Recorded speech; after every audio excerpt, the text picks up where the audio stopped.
What is up, my friend? Welcome to episode number 80 of the Anthony John Amos podcast. It's hard to believe we are only 20 episodes away from the episode number 100. I really can't believe that we're already close to 100 episodes into the show. So on this episode, I'm bringing on a best-selling author, someone I've known for nearly 20 years, a personal client of mine, and she's going to come on and talk about how she's been overcoming fear and anxiety and just really like creating a life and business on her terms. So if you've ever struggled with like body image, eating disorders, stress, perfectionism, worrying about what other people think of you, or self-doubt, and you're ready to lean into those fears and really level up, sit back, relax, and enjoy the show. Welcome to the Anthony John Amos podcast, the one and only podcast designed to help you become unstoppable in life and business. My name is Anthony John Amos. My friends call me AJ. And my goal with this podcast is to help you remember who you truly are so you can maintain your center in the chaos, embody your potential, and unlock freedom in your life and business. That being said, let's get into today's show. All right, welcome back. Now, before I introduce you to today's guest, I really want to let you know I'm looking for my next 5 partners to personally rewire and transform their entire way of being in less than 90 days or less. This way they can escape the internal pressure that keeps them frustrated, unfulfilled, and burnt out, have unshakable clarity, confidence, and certainty, lead their industry, their market, their team, and their clients with driven inspiration and unwavering conviction and power, and become the preeminent authority in their niche who profitably pushes the world forward with their product and service. And maybe that's you. And if so, my team is looking for reputable personal brands to partner with so that we can help them really make the internal shift required to evolve into a market leader, a trusted authority, and domain experts in their niche. And to learn more about that and get access to an incredible training called the Transformation Triad, how personal brand leaders unleash their inner 7-figure entrepreneur and transform their business, industry, and life in less than 90 days, simply go to trainingwithaj.com. There's no opt-in at all. Just go on over to trainingwithaj.com to get access to that training. It's right there on that page, and you'll also learn what it takes to really like rewire and transform your entire way of being in less than 90 days. That way you can take your life and your business to a whole new level. So with that being said, let me tell you about like today's guest. Her name is Meg Calvin. She's an Amazon best-selling author of a book called I Am My Own Sanctuary. She's a wife, a mom, a speaker, a podcast host, and a coach who helps spiritually based high achievers find confidence and certainty in who they were meant to be. She has served as a minister to children and families for over a decade. She now serves as the director of engagement for the Institute of Discipleship. She produces and co-hosts a podcast called the Listening Chair Podcast. She's been featured on NPR and spoke at statewide and national conferences. I mean, just overall, she's an incredible human being. So with that being said, let's bring her onto the show. Meg Calvin, welcome to the podcast.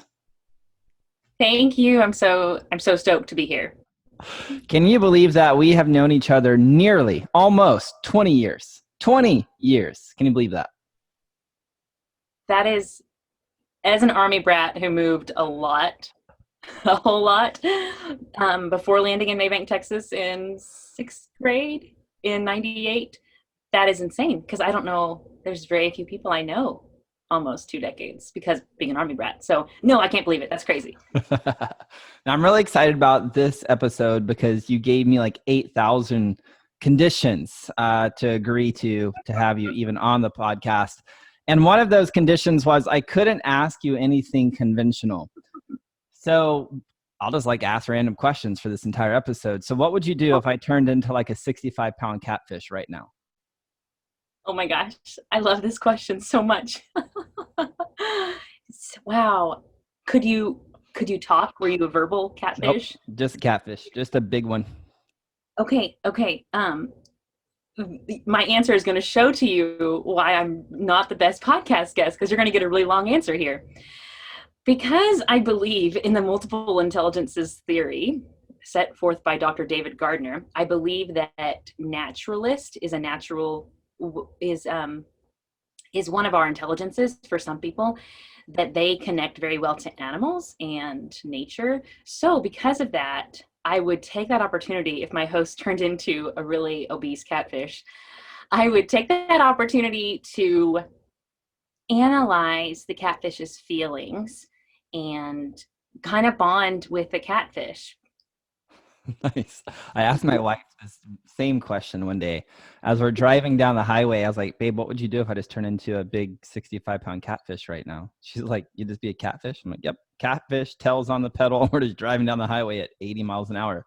She's like, I don't know, push you over so you don't make us continue driving down the road? And I was like, it's it. She's like, yeah, it's it. I'm like, oh, okay. Very pragmatic. Go her. Very, very. Oh, so funny. Now, in all seriousness, I thought today would be fun if we talked about like just overcoming fear, limiting beliefs. You've been on this journey. I think we've been working together for 18 months now or something, that maybe it's going on 2 years, and you've had this amazing transformation, pulling in clients, growing. Just it's been awesome. It's been like honor, really, just to kind of watch your evolution. And I remember you told me something about like a woman or somebody told you something that you're like lazy or something in the 6th grade, and it had an impact on you. What was that impact? Yeah. So, we all have scars from things we were told as children, right? Everyone has that. So, like most recovering holy rollers, a lot of my extracurricular fun as a preteen and teenager was mission trips. And in 6th grade, I was on this mission trip in our hometown in Maybank. And so it was a local trip. This house was just falling apart. Like I wouldn't let my 6th grade daughter, if I had one who was a 6th grader, I wouldn't let her go on this trip. Like this house was so dangerous. We should not have been in it, working on it. And I can't remember what our job was, but anyway, that doesn't matter. So I'd been working and I sat down. I remember it specifically. I saw this wheelbarrow and I thought, could I balance my weight in that wheelbarrow? Could it hold me? And I sat in it, and good news, it could hold me. So I'm sitting there and I'm watching other preteens and teens work, and I wasn't sitting very long. Let that be known, because both my parents are workaholics. So I was an okay worker as a 6th grader. I have to defend 6th grade Meg here. I wasn't sitting long, and this mother who was chaperoning, all these are red flags. Just kidding. This hyper involved mother who was chaperoning, who I won't say any more about her. But she comes over to me and she takes a different tone with me and she says, Meg, stop being so lazy. Other people are working. And it stuck with me forever. And even in that moment, as an 11 or 12-year-old, I was thinking, I'm not lazy. And there had already been voices in my preteen life calling me fat, calling me lazy. And some of those voices on my healing journey have apologized and I have forgiven them. And knowing that those moments come from their own inner hurt. So, but in that moment, this woman was just packing on this negative narrative that I had as my 11-year-old, 12-year-old body dysmorphic self. And so, so time goes by, I am 30 in this time. So I'm no longer 12, time fast forwards to my first book has come out. So this was three years ago. And our hometown invites me back to speak. And lo and behold, how old am I now? I'm 31. So I'm not 11, I'm 31, 20 years have passed. And the same woman reaches out to me and she says, and let it be known, this woman's voice has played in my head for many, I used to say many moons, but I realize now that could be not PC because I'm sadly not Native American. But for many years, this woman's voice had played on a loop in my head that I was lazy. And of course, I spent those 2 decades trying to prove everyone in every professional and personal relationship of mine wrong. So this same woman calls me, the books come out. They want me to come speak at our hometown. I won't even say I'm like being so diplomatic right now because I don't want her to get back to this woman, and it won't. But anyway, I'm invited to come speak somewhere in our hometown, and she reaches out to me and she says, oh, "I'm going to be introducing you. How would you like me to introduce you?" And it took every ounce of energy within my person to not say, you better introduce me as the hardest working person you have ever effing met in your life. And I want you to list that this book came out when I was only 30. Like, all this brokenness just erupted within me. And so, yeah, that was probably a lot more than you wanted to hear. But that is that story. I did not tell her to introduce me that way. I gave her, an appropriately sized bio. Now, did that instance in sixth grade, did it set up a way of being that impacted you? I mean, it sounds like it made you a hard worker, which is good, made set you up to kind of be a high achiever. But Yeah. there was some payoff, but was there any cost with the story that you created, at age 12 or so? Yeah, totally. Yeah, I didn't really learn how to play until really be present in play until my mid 20s. Hmm. I know they say don't have any regrets because God brings good from everything, which I partially believe in, but I do. I would have had a lot more fun as a teenager and young adult and played more, and I would not have been so obsessed with my resume. And I got lost. I got lost in the rat race and forgot to make time for true friendships. I forgot to really find myself. I was just, instead of and that would have been, oh good. Maybe later 20s, this my desire behind every choice, or my motive, behind every choice, was, will this impress you? Will this make me look successful? Not, will this bring me joy? And yeah, I got a lot of, you want to produce a very body obsessed, vain workaholic adult, tell that adult when they're a child that they're fat and lazy, and there you go, you're gonna have a very vain workaholic. And so yeah, it did affect me. And as we were talking before I came on the air with you, I have this really weird fear, and it is guesting on podcast, which is very meta, I know, right now in this moment. But I could, even though I have spoken in front of crowds of 1,000 and host my own show and have written 2 books and love to teach in front of people and could do it every day, I would rather do any of those things than guest on a podcast. And I think it all goes back to that image of me being very lazy, and me, this underlying fear that I'm still getting over of, what if it sounds like I don't know enough? What if it sounds like I didn't work hard enough to gather all the information there was to be an expert on as a guest? And yeah, so long answer short, it definitely, and I thought so that's How are you kind of combating that fear? How are you kind of leaning into your edge on that and letting go a bit of the control so you can just kind of trust that you're amazing and just share from that place? I am 2 points I'm doing. I promise I will keep it at 2 things that I'm doing. I am reframing my I am statement. So for a while, I would listen to, I'm already getting to the second point. Sorry, first point, reframing my I am statement. And so instead of thinking, I am an expert, which I do feel in many ways, I am the authority. And I also feel that there's always more to learn, so I'll never be an expert. And that's really not what the podcaster who's invited me on his or her show wants. So instead of going in with this, and we know from neuroscience that within our brains, the same part of our brain that we use to talk to others is the same part that we use for our own self-talk. So it's very powerful, and it's even more powerful when we switch it to an I am statement. And so I have guested on almost 20 podcasts. I was still doing breathing exercises tonight before getting on with you, and I've known you forever, unlike strangers that I've been interviewed by.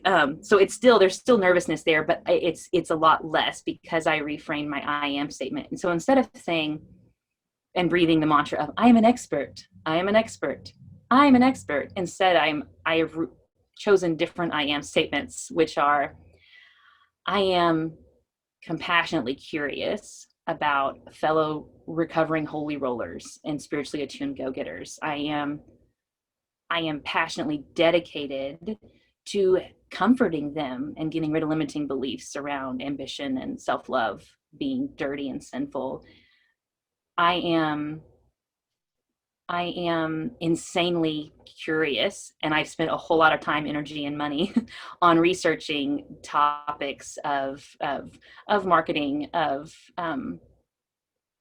building confidence, and of neuroscience and things of that nature. So those I am statements, they feel I could live up to them, and they feel natural and easier for me, and there's no pressure to those. Does that make sense? Yeah, totally. Absolutely. And one that's coming to mind for me right now that you may just want to add in there is I am enough just as I am. And just being able to sit and create from that place. I am enough just as I am. Even as a catfish. Even as a catfish. Even as a 65-pound, lean, trim, muscular catfish. Yes, I love it.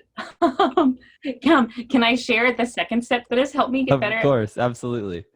Yes, I will only share this on your show because you have a great deal to do with it, and that is the discovery of human design, and knowing that I have the words detective and rebel are in my inner are me. That's how I live. And so that third line, rebel, is made to disrupt thoughts, is made not to sit still and be polite. And for the longest time, I was posing as, I'm sure your audience members will know this person, Barbara Brown Taylor. She's a theological pastoral beast. She's written 20 plus books. And she's on it. When you listen to her on NPR or guest on a podcast, she is unshakably poised and articulate and Southern and beautiful in every way and so academic. And for the longest time, I was trying to be that, but it wasn't how I was wired or how I was made. And so discovering human design and bringing all of myself into podcast interviews, into every part of my day has been very, very, very helpful. How has human design really helped you? I'm just curious because human design has totally transformed my understandings of myself. I always tell people, once you understand it, and it's a little complicated at first, but once you understand it, it seems like it just kind of gives you kind of your blueprint of how you as a human being, like you uniquely as a human being, are kind of set up to thrive inside this game as the human experience. Would you agree that human design kind of is that? Oh, totally. 100%. And on your show, you interviewed early on in your show, you interviewed Jeremy Gene Wilson. I think it was episode number 2, I believe. I was going to say that too. Yeah. Yes, number 2. And when he said, I'm going to butcher this, but when he said the line that the majority of our DNA medical professionals don't know what to do with, I was like, what? Mind blown. And so, and how he is suggesting and explicitly saying that aligns with the time that we were born in the day and things of that nature. That is very simplified and probably butchered from what he said, but that I was already, before I listened to him, I was already aware of human design because of you, and it was already changing my life in so many ways. But hearing him say that, I was, well, there's science to back it up. So. Okay, but the way it changed my life, the biggest way would be that as a sacral person, the best choices that I will make will be those that were based off of this. I might freak out some listeners who aren't familiar with it. I'm just going to say it how it is. This primal guttural sound within my gut. And that is beautifully affirming. And I think for so many decades, I was posing as a type A personality type. That's the wrong word, and I was posing as one who never strays from my to-do list, and you got to be very organized and be a big planner. But then I realized the beautiful freedom of trusting my gut more and looking back over my life and realizing all the great moments that happened, and I did trust my gut and tapping into that. So, and then as a sacral or sacral person, I've heard really smart people say sacral, and I'm like, it sounds kind of weird, so I'm going to stick with sacral. But they have said sounds like balls. I just can't help but just think it sounds like balls. That's what it sounds like. really, yeah, I was actually thinking the same thing, but I was trying to be poised like Barbara Brown Taylor, so I didn't say it. As you can tell, I am not Barbara Brown Taylor. I was like, You're not Barbara Brown Taylor. No. She sounds like she's doing an audiobook on every interview. It's like, man, so polished, so good.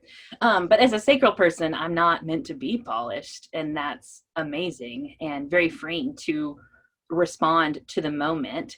And in the moment, whether that is when I'm alone, looking at my to-do list and thinking, what's going to be the most efficient and joy-giving today? Do that.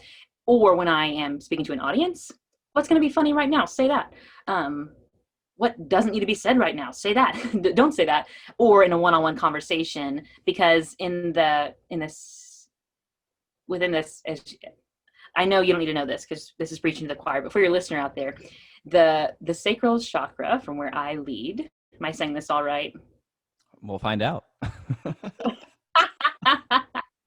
Is all about creativity and sexuality and connecting with people in a very deep way. So it makes us great coaches, and it makes us great speakers, and it makes us great at catalyzing people. And so there, in my past life, before lots of breakthroughs, when I was a workaholic who was never present and never really in tune with my body or what I wanted, it was impossible to live from that place that I was made to live from. And I didn't know what to do with it or trust it. So that was again, another long-winded answer brought to you by Meg. So good. I want to go back in time because I'm curious how you went from living in good old Maybank, Texas, to getting to a place where you have 2 books, you're with a publishing company, you have an online course, you're coaching people, you're crushing it, building an audience. So how did you go from this 12-year-old, with all of this like pressure that pretty much every human being experiences at some level or another of like, well, you're lazy or you're fat or you're this or that, and somehow you have arose here today to be pretty fucking awake and like integrated and conscious and creating life on your terms. Like, what was the awakening for you? How did you make that transition? How much time do we have? I'm just kidding. Yeah. So what to say? I have always been drawn to the church. And even as a young kid, I felt a palpable divine presence there. And I sang in a church choir when I was 6. I was the only white person. The rest were all people of color. And so even as a young person, young human in this life, I was always drawn to the church. And I give the church of my youth a lot of mentors of faith in that church, and my grandparents who are missionaries. I give them a lot of credit for opening my eyes at a young age of a God who not only made us, but knows us and loves us and wants nothing more but to heal us. And so because of that, my eyes were opened pretty early to really progressive. Oh no, did I just say that? Progressive spiritual thinkers. Like Joan Chittister and Richard Rohr. And so even though I was in Gun Barrel, Texas, I was reading of a world much bigger. And yeah, so I think there's a lot more to that answer. Do you want to know more? It sounds like what I'm hearing you say is like, hey, I had this foundation of being open-minded. And as I've stayed open-minded, I've just kind of ebbed and flowed to arrive at where I'm at today. That's what I'm hearing you say. Is that on point? So totally on point. Yeah. And then of course you throw in both books dealt with, the first book dealt with it was birthed out of personal grief in my personal life. And the second book was birthed out of professional grief. And so, and January 2020 has been filled with grief. So I'm thinking the third book is also going to be birthed out of that. And so those moments of grief, of infertility, and then being done with being a minister, and finally being ready to stop living for the church after being on staff from age 17 to 32 and leaving, and then writing a book about that, those moments of grief opened me up to awakening. And I'm going to really own my third line right now and say that I've never felt closer to God than I do right now when I'm no longer a minister on a church staff. So good. So good. And so let's talk about that a little bit. So you had your second book, I Am My Own Sanctuary. I Am My Sanctuary. Which one is it? I Am My Own Sanctuary, right? Okay, perfect. Yeah. Cool. So you wrote this book and you had this foundational kind of conditioning of there's this God out there. You got to live your whole life. Otherwise, you're going to die in the burning fires of hell. And somehow you went through the church and burnout. And then you're like, whoa, hold up. Like, sanctuary is me. So how did you come to that conclusion to then birth this book that's actually changing a lot of lives? A lot of people who are in the church who have been wounded by the church at some level or another are like, whoa, this is like really bringing theology and God and Jesus like home for me. How did you like step into creating I Am I Am My Own Sanctuary? Yeah. Yeah. I was in seminary, and I was 24, and the church really doesn't want psychos behind the pulpit, and so they have you do all these evaluations to make sure you're not crazy. The system fails many times, obviously, because there are a lot of narcissistic, psychotic pastors out there. I digress. So in one of these tests I was taking, the psychologist said, "This doesn't make sense." And I said, "Come again?" She's looking at my results and she goes, "You're just off the chart, independent and confident." And then she used some other fancy word to basically say, "But you let people walk all over you all the time." And and she showed me like these in this bar graph, these should be here, but it's like pew and then pew. I should say what I'm at, connected, but you have one, whatever the fancy word for is for, I guess, non-differentiated. I was so undifferentiated that people walked all over me all the time. And she goes, "We usually don't see these kind of the score. This doesn't make sense." And it hit home for me. And I was thinking, I was really, that hit hard. I was struggling with it. And then I started thinking, that doesn't make sense, but it's who I am. And I didn't like it though. And so around that same time of being open to not letting my fellow church staff members or the parishioners walk all over me, and I was a newlywed, but still I was making all my choices, and it annoyed my husband, and rightfully so. And thankfully I've grown. I was making all my choices. Let that be known. That means we'd go out to eat in town. I would not drink. And even though I would drink at home, I wouldn't drink in public. So little things like that, but really big decisions too. I was making every decision based off of what would my church members think of this. And I wanted to do better, and I wanted to move differently.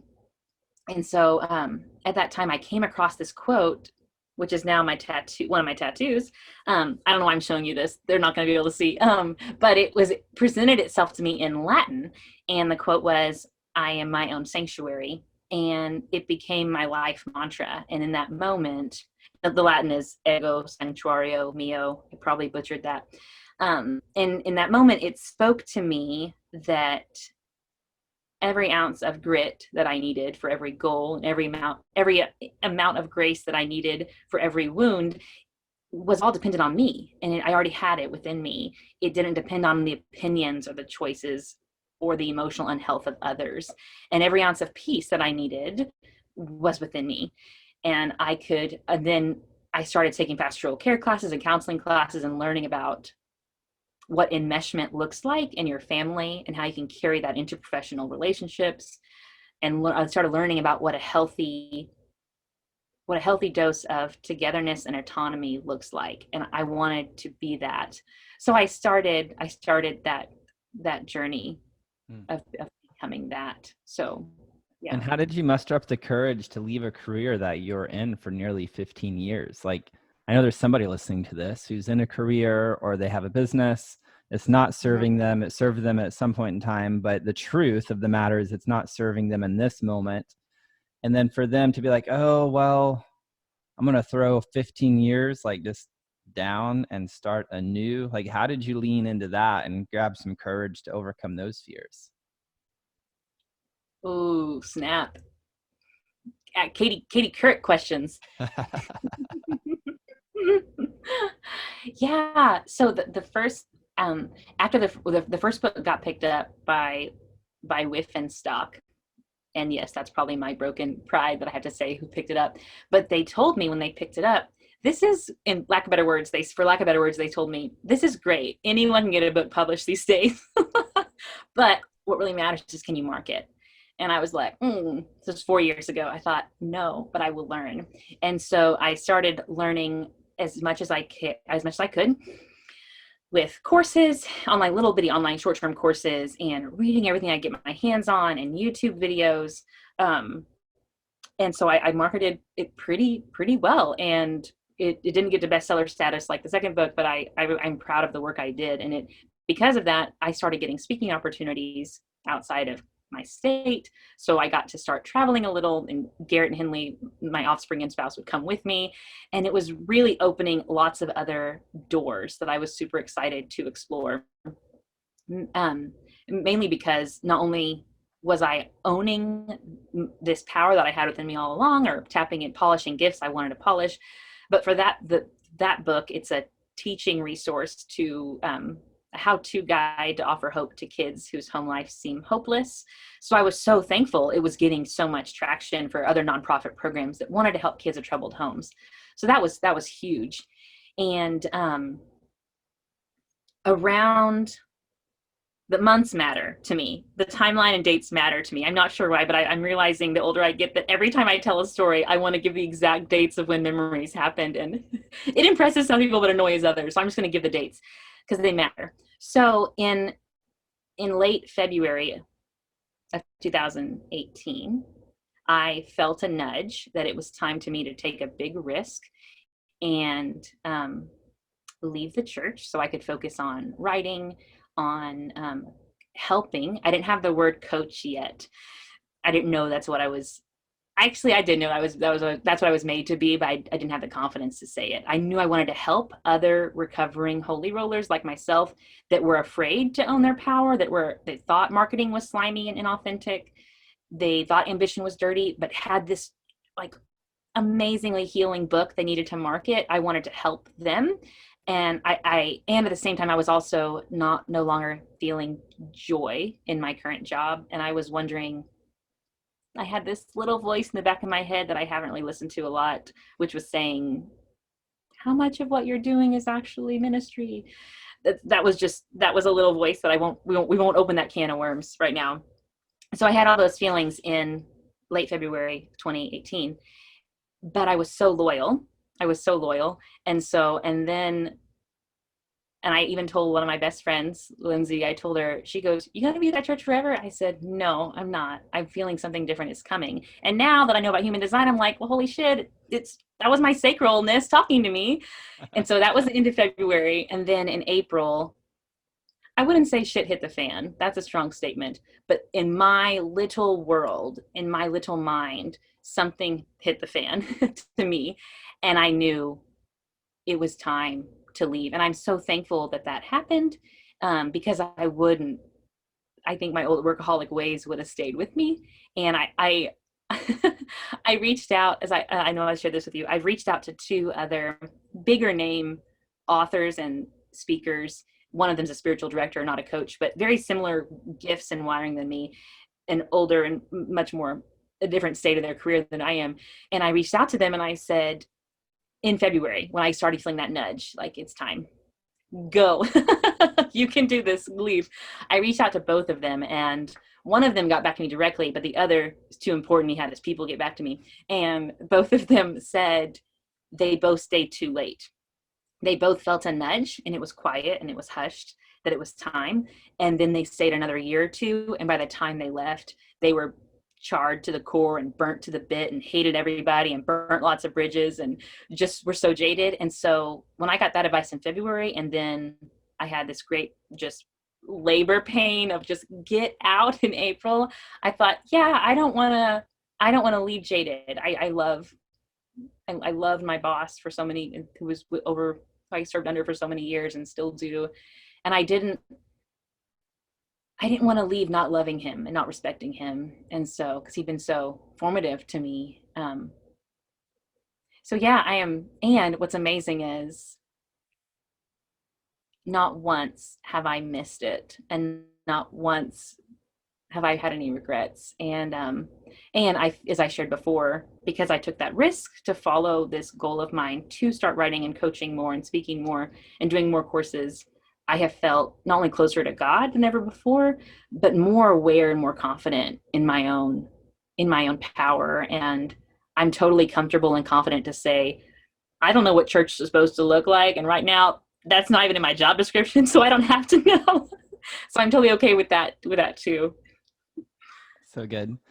And for somebody who's like on the fence, where they're like, man, I want to make that jump. I want to just listen to that thing that's telling me that thing that they know that's telling them to do it, but they're afraid. What advice would you have for them? Like, if you get to speak to them directly right now, what would you tell them?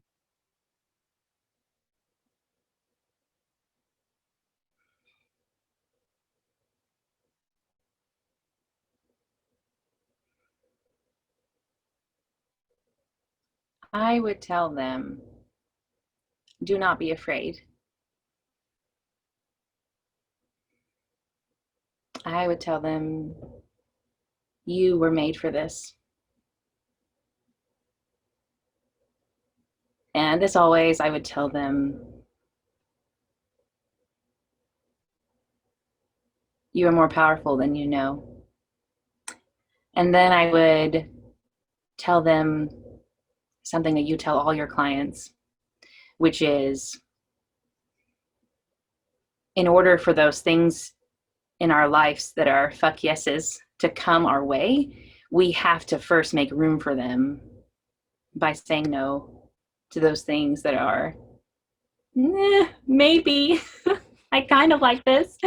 And so we have to create space for the fuck yeses in our life. And most of the time that means making the potentially hard decision of saying no to something else. Awesome. What are some, I'm going to switch gears on you a little bit. You've talked about this a little bit, and you talked about how people talked about not being ministerial or whatever. They have their hang-ups. So what are some hang-ups that you see when you're coaching your clients that it's not like the hang-ups that's not allowing them to like market their content to be powerful and sharing their genuine voice with the world? What are some of the hang-ups that you see that it's just killing people? It's really funny. It's a hilarious hang up. I know, as I shared, actually, I'll just share the hang up with you. The funny one first. The funniest hang up, and I have been here. I was here, gosh, 5 or 6, 7 years ago when I started blogging. I was here. I was at the same exact point. And that is, we can really blame Augustine for this, because in the 4th century, Augustine of Hippo created this original sin theory. And so because of that, we have worm theology that even progressive Methodists really believe in their core. And what the worm theology says is that ambition is dirty and self-love and self-care are bad, and that you need to be so empty of yourself because you're giving so much to others that you really lose all sense of yourself. And it's no wonder that in the 14th century, monks were flogging themselves and saying they wanted to suffer like Jesus, because in many ways, content creators doing that in today's world. I digress. So what's funny about this is that because they think it would be sinful of them to be confident in how they can serve other people and help them get a specific result with their content, with their whatever with their content, instead of having confidence there and learning to market the right way that will actually lead to more readers or more clients, they choose to focus more on themselves. And so when you go to their website or the name of their podcast, it's all about them. And I did a Facebook Live training over this recently, and I remade, I don't, as I said, I have great empathy and sympathy because I've been here. I was there however many years ago. But I was helping someone, I was coaching someone in launching their podcast, and I changed names and everything, but I remade this digital flyer on Canva, this logo, their podcast. And it was called, what did I rename it as? Does it really matter? It probably doesn't. I'm trying not to say the real name. We'll call it. And what was the specific date that you renamed this on? No, that's so ridiculous. It would have been June 7th. It was Quincy's Corner of Quandaries.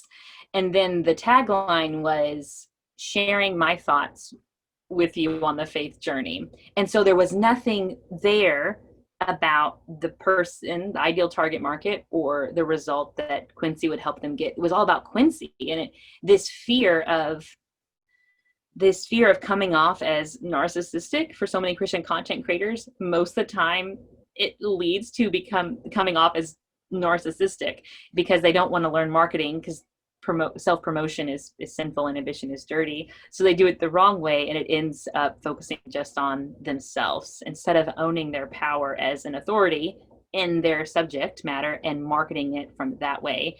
And I've learned so much, and I've come so far, and I can see it so quickly now on people's websites for content creators, how much they're just trying, just based on the words they're copy, that they don't believe they're enough. Like I was starting off earlier with my fear of podcasts. And so they're spending there's too many words, and all the words are about their credentials and trying to convince you why they're worth this much money and why they're good enough, instead of marketing the right way, which is focusing on who are they called to serve, describing that person, and then describing the specific result they'll help you get. So that was a lot of hangups that I shared. Yeah. Do you find that these types of people are more addicted to creation rather than putting in the work to actually market? And what I mean by this is, I see this time and time again. People are like, oh, I'm going to create the new course, I'm going to write the new book, I'm going to create a new video, create new content, create, rather than do the things that's going to get them paid, which is market and sell.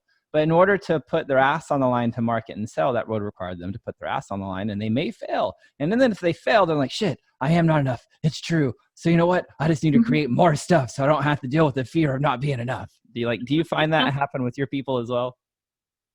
Yes. 100% of the time. Yes.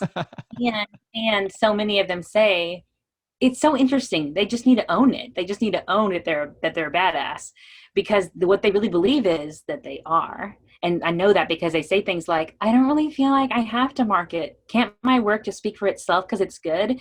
And then we, of course, tell them, no, in today's content overloaded information age that we're in, it won't speak for itself. I don't care who picks you up as a publisher, you have to learn to market well, and you have 3 to 5 seconds on social media to catch their attention. And you posting a picture of you signing a book and saying in the caption, sorry, I need to calm down. I apologize, I'm getting too passionate here. And so yeah. Yeah, I'm trying to be very diplomatic right now. So, yep. I'm going to stop talking.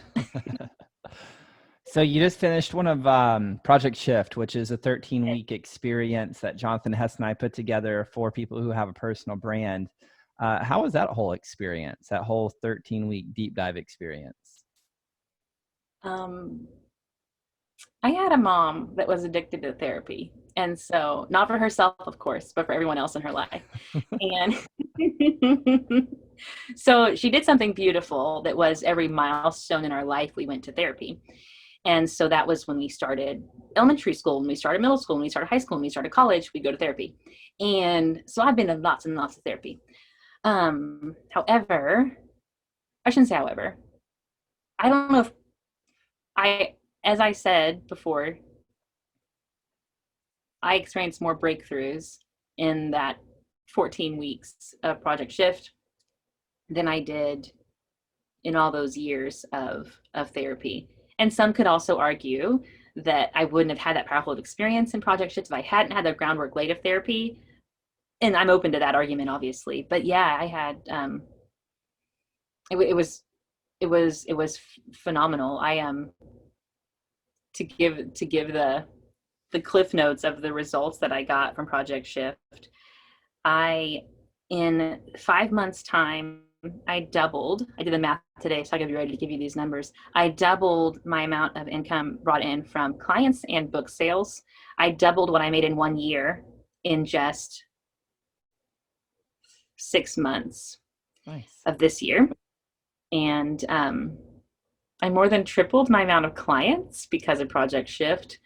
I healed a broken relationship that I thought was never going to get fixed, and I healed it. I healed a major childhood wound.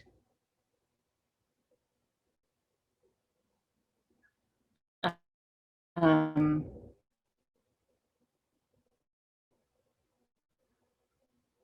I owned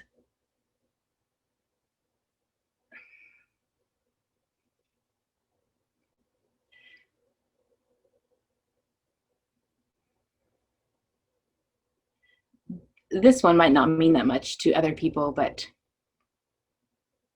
it might. I think there's as I share with clients that are working on a book or a course idea or whatever, they're working on content. I always tell them, and I learned this from Happy Pocket Full of Money. I have felt this is true. I felt as a sacral person, I can say this now. I have felt this truth before, but it was confirmed by the book Happy Pocket Full of Money.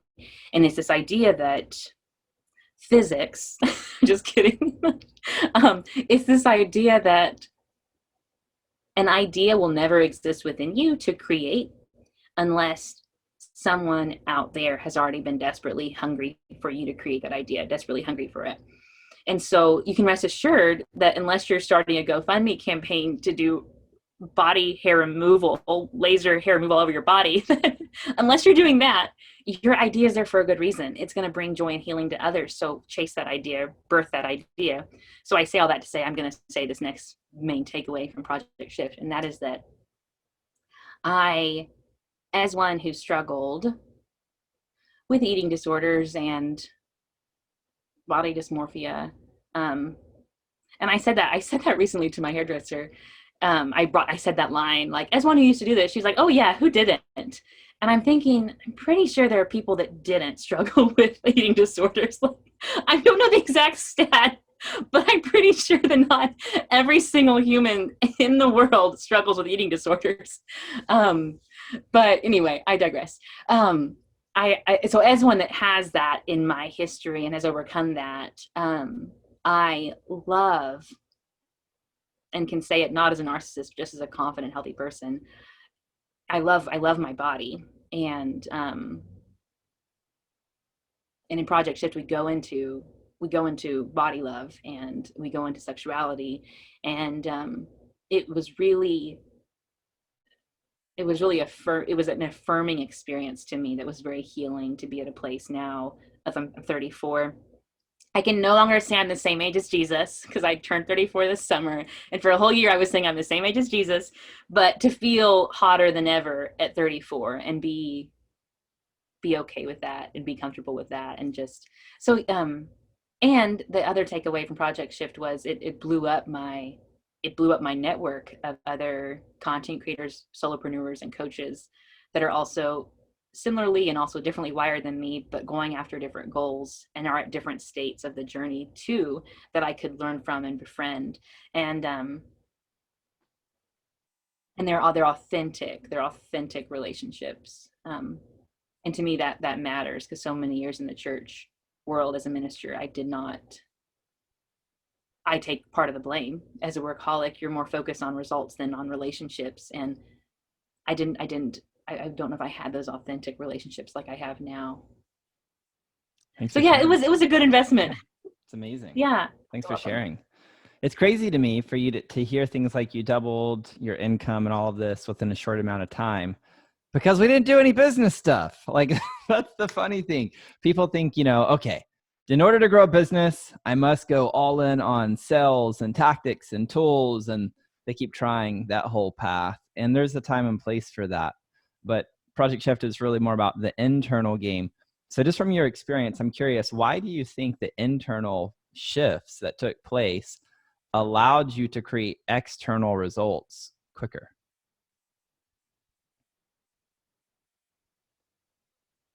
I think I feel the truth, and I know the truth. The truth is that before Project Shift, every sales call every strategy session or consultation call that I was on before Project Shift with a potential client, there was a little bit of me that was fat and lazy and 12 years old and trying to prove I know enough, I'm enough. If you don't choose me as a coach, that must mean I'm not enough. And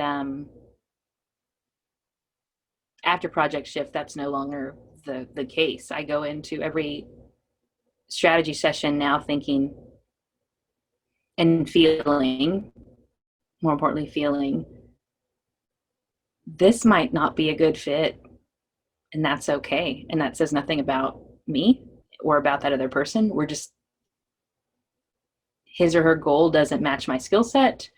His or her time frame doesn't match my schedule. And that's okay. It says nothing about my worth or my talent. And so that inner work matters so much in strategy sessions, and also how we show up when we create content for social media marketing, that people can feel that authenticity. They can feel that, as you say, that I have nothing to prove, nothing to defend in every bit of copy that I ever write for anything. So that inner work is everything. And then I guess the last way it matters is your confidence in pricing. And so believing that you are worth what you're charging, and then saying that from a place of great confidence, an unshakable confidence, and having faith that you're going to be okay if they say that's too much for me, because then there's also conversational tactics you can have around that as well. And I think definitely the inner work is everything. And I would say before Project Shift, I was saying yes to I was speaking for free a lot, which I shouldn't have been doing. And that's another thing for a whole nother episode. Just the pastor, sorry, finish your thought, Meg. Just this, so many holy rollers have some major, messed up. Oh wait, it's your podcast. I can say that. Say whatever you want to hear. Lots of holy rollers have some major fucked up views about money. And I remember when I was a kid, and one of my mentors, Royce Riley, he was the pastor at First Methodist in Maybank. He was the one that started pushing me toward the pulpit when I was 13, and noticed those gifts in me as a communicator. And I love him. He's passed. I love him dearly. But I remember, I'm going to build him up, but now I'm going to tear him down a little bit. I remember going out to eat with him after church, because my grandparents were those kind of people that would take the pastor out for lunch. You get it. And I remember he was a horrible tipper. And even as a 12 and 13-year-old, I noticed that, and it hit me the wrong way. And of course, I didn't have the words to articulate why. So Christians have so many fucked up views of money, and that's a whole nother podcast episode. I don't know where I was going with that. perfect. It's all about Project Shift and the big shifts you've walked away with. Yeah. What would you say is like So probably many.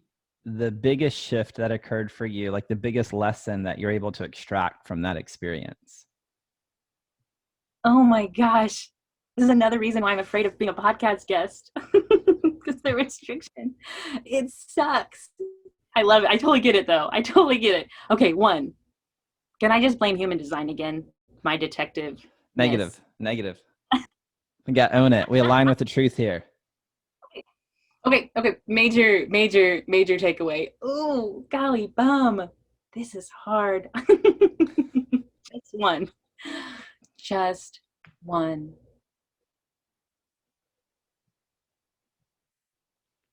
Just one takeaway.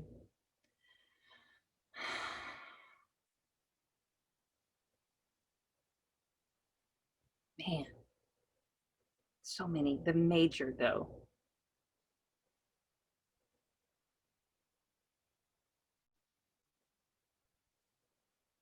Okay. Nope. I thought I had it, but I didn't. So you might have to edit this long pause out. I don't know if I can narrow it down. I feel like there's a truth. There was a truth that Jonathan Heston repeated. What one was it that hit the most home with me? Don't you love that I can't remember this pivotal truth?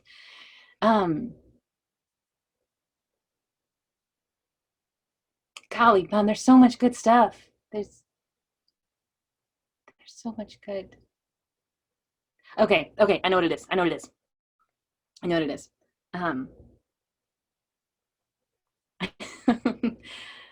it is the truth, the takeaway, that is, and this applies to both my personal life and my professional life. And that was also a sub takeaway, which was no compartmentalizing. Okay. The main one was whatever. I'm holding back so many stories and anecdotal moments right now. Whatever someone else is experiencing right now. Oh, I don't know if I want to agree with this, but I know I do. I do agree with it. Whatever someone is experiencing right now, whether it's dating a loser or whether it's being a micromanaging bitch at work, whatever someone else outside of me is experiencing right now, and this is a hard truth that I've accepted as a sacral person that feels everything someone else is feeling. Whatever they are experiencing right now, there is something in it they need to learn, and at the right time for them, they will choose differently. And that really, I wouldn't even consider myself a micromanaging person because I was just like, it's all about me. I just got to climb this ladder as fast as I can.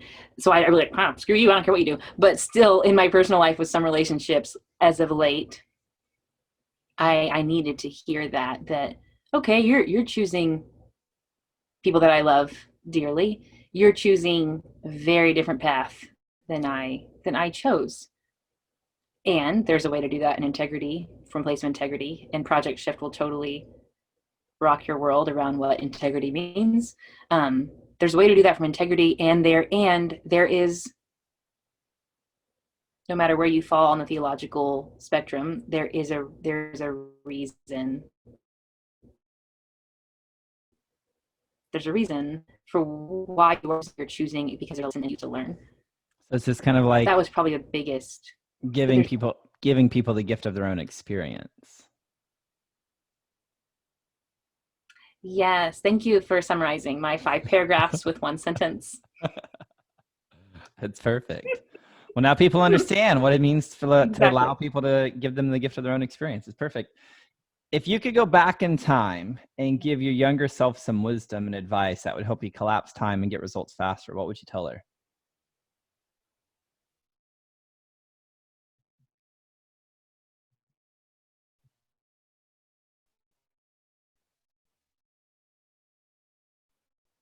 What age? For younger? 12-year-old. 12-year-old, my 12-year-old self. Ooh, good one. Good one. Top-notch interviewing right here, folks. My 12-year-old self. You are beautiful. You are brave. You are smart as hell.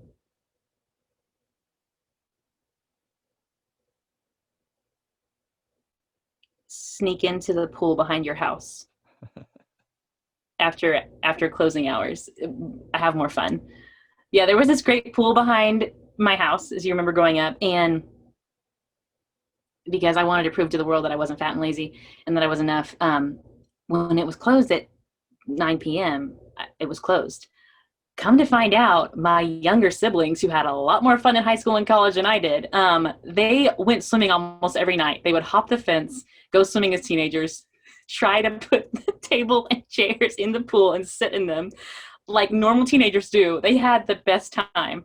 And I was just last week talking to my little sister, and I was like, "You did what? That's amazing! Why did I think of that?" And so bottom line, I would tell my 12-year-old self, and my 16-year-old self, and my 26-year-old self, I would tell all of myself, past selves, have more fun, laugh more, stop working, and I know we don't have time for this, but when I was this is so ridiculous, but it's 100% factual.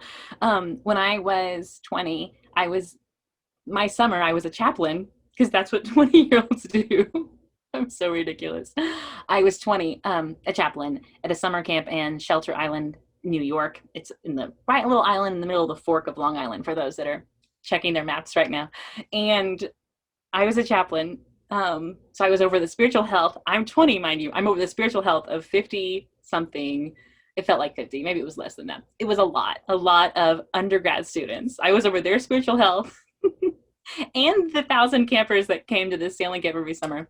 It was amazing, like an amazing experience. No, like I say sometimes a part of my heart is still in Shelter Island because I grew so much. That doesn't matter. Back to the story. So back to there was this really good looking British guy named Nathan, and he was working there, and he was wonderful and had a British accent to boot. We were never close because I was workaholic, and of course, and they have these bags where you put cards to people. You know, you've probably seen those at church related or other team building workshops. You have bags and you please write affirming words of affirmation to people. And so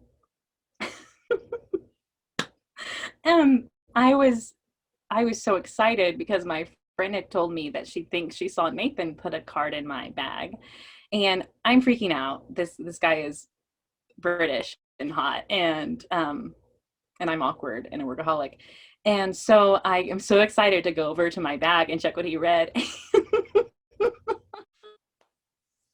you can just, my sacralness, my being a Cancer, I'm overly romantic. My mind went to so many places that it makes me a great creator. It really does.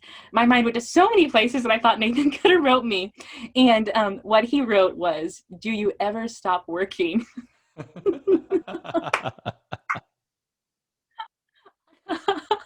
"I wish you would, comma, Nathan." And yeah, that so that was my advice to my younger self. Have a lot more fun. You'll be better at dating, you'll be better at serving people. Just have more fun. Awesome. Yeah. Well, thanks for being here. You have I say it's a new book. It came out last year. So I am my own sanctuary. People can buy the book on Amazon. It's a best-selling book. I think they can get the whole first chapter for free over at megcalvin.com. If they want to check out that book, I'd actually highly recommend that. megcalvin.com. Go grab a piece of the book or go over to Amazon, buy the book. Be one of the lots of them that are part of the best-selling people who buy best-selling books. And then you have a course coming up in October. What is that about? Yeah, it will be over the book, and I Am My Own Sanctuary, How Recovering Holy Rollers Find Healing and Power. And so it is a 10-day course, about 45 minutes of work a day, and it dives into helping you take back the power over your life by tapping into the divine within from louder Christians in your life. And so it's with me, and there's discussion boards and other people that you're bonding with and fun videos. It's a blast to dive deeper if you feel that you want to manage toxic relationships better in your life, if you want to have nicer self-talk, if you want to own your power more and your talents. It's a great program. I actually had an atheist take the course this last time, and then she sent me an email yesterday. She wants me to come to a speaking engagement. And so even atheists love this book. If you want to hang out if you want to hang out with British men named Nathan, you may want to buy this book as well. Nathan's not in the book, but the stripper, the story with the stripper, dating a stripper gets a lot of conversation when we talk about purity culture and sex in the church, and so that's a good time. And I probably should say that the book is an odd beast of a book because it reads like the comedian Seth Meyers conceived a book baby with the nun and author Joan Chittister. So it's satirical, it's spiritual, but at its core, it's a self-help book. And so I'm so thankful that I owned my third line, my rebel, and just filled it with cathartic cuss words and dry humor and sarcasm and self-deprecation, along with Kierkegaard and Tina Fey and the scripture. So it's a good time, and that the course just dives deeper into that good time. Awesome. So if you guys want to grab the book, go to Amazon, or you just go to megcalvin.com, go get the first chapter. Meg, thank you so much for being here. Really appreciate you. Well, there you have it, my friend, my good friend and best-selling author, Meg Calvin. I hope this episode served you. If it inspired you in some way, man, we would love to hear about it and know what is your biggest takeaway that you had from this episode. Simply take a screenshot of you listening on your device, post it over on your Instagram stories, and tag me at AJ Amix, and also tag Meg. Her Instagram handle is at Meggie_Lee_Calvin. So Meggie Lee Calvin, just with underscores between the words. So make sure you tag Meg. Make sure you tag me. Thank you so much for being here. That's going to do it for this episode of the Anthony John Amix podcast. Until next time, my friend, I'm out. Peace. Well, that's all I've got for this episode of the Anthony John Amix podcast, but we have plenty more to help you become unstoppable in life and business. So head on over to ajamix.com for exclusive resources, information, and tools to help you break through to a new level of freedom, purpose, and success. I look forward to having you back for the next episode. Bye for now.